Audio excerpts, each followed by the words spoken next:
ଗୋଟିଏ ସୁନ୍ଦର ଫଳ ବଗିଚାରେ କମଳା ଓ ସପୁରୀ ପାଖାପାଖି ରହୁଥିଲେ।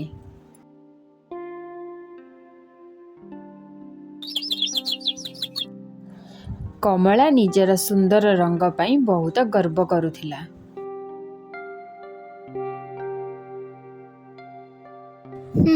ମୋ ଭଳି ସୁନ୍ଦର ଫଳ ଆଉ କେଉଁଠି ଅଛି?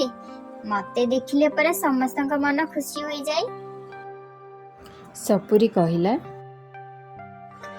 ସୁନ୍ଦର ହେବା ଭଲ କଥା, କିନ୍ତୁ ନିଜକୁ ନେଇ ଏତେ ଗର୍ବ କରିବା ଠିକ ନୁହେଁ। କମଳା ହସି କହିଲା, ତୁମ ଦେହରେ ଏତେ କଣ୍ଟା, ତୁମକୁ କିଏ ପସନ୍ଦ କରିବ? ଏହା ଶୁଣି ସପୁରୀ କିଛି କହିଲା ନାହିଁ। ସେ ଚୁପ୍ ରହିଲା। କିଛି ଦିନ ପରେ ବଗିଚାରେ ଭୟଙ୍କର ଝଡ଼ ଆସିଲା।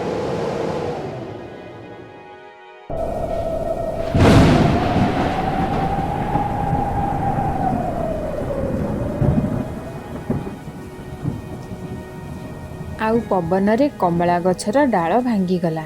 କମଳା ତଳେ ପଡ଼ିଗଲା ଏବଂ ଗଡ଼ି ଗଡ଼ି ଏକ ଛୋଟ ଗାତରେ ପଡ଼ିଗଲା।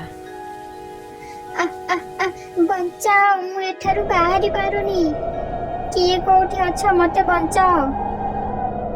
ସେହି ସମୟରେ ସପୁରୀ ତାକୁ ଦେଖି ତୁରନ୍ତ ସାହାଯ୍ୟ କରିବାକୁ ଆସିଲା। ଭୟ କରନି କମଳା, ମୁଁ ତୁମକୁ ବାହାର କରିବାରେ ସାହାଯ୍ୟ କରିବି। ତାପରେ ସପୁରୀ ନିଜର ମଜବୁତ ପତ୍ର ଓ ଡାଳ ସାହାଯ୍ୟରେ କମଳାକୁ ଧୀରେ ଧୀରେ ଗାତରୁ ବାହାର କରିଦେଲା। କମଳାର ଆଖିରେ ଲୁହ ଆସିଗଲା।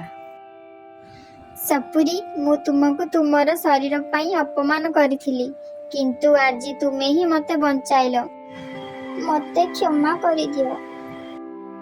ସପୁରୀ କହିଲା, ବନ୍ଧୁକୁ ସାହାଯ୍ୟ କରିବା ପାଇଁ କ୍ଷମାର ଆବଶ୍ୟକତା ନାହିଁ।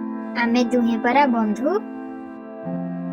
ସେହି ଦିନଠାରୁ କମଳା ଆଉ କେବେ ବି ନିଜର ସୌନ୍ଦର୍ଯ୍ୟକୁ ନେଇ କେବେ ଗର୍ବ କଲା ନାହିଁ। ଦୁହେଁ ଭଲ ବନ୍ଧୁ ହୋଇଗଲେ।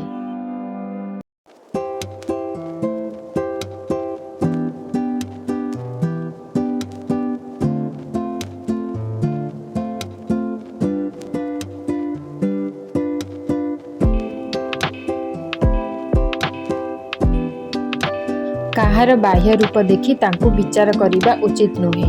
ଭଲ ମନ ହିଁ ପ୍ରକୃତ ସୌନ୍ଦର୍ଯ୍ୟ ଅଟେ।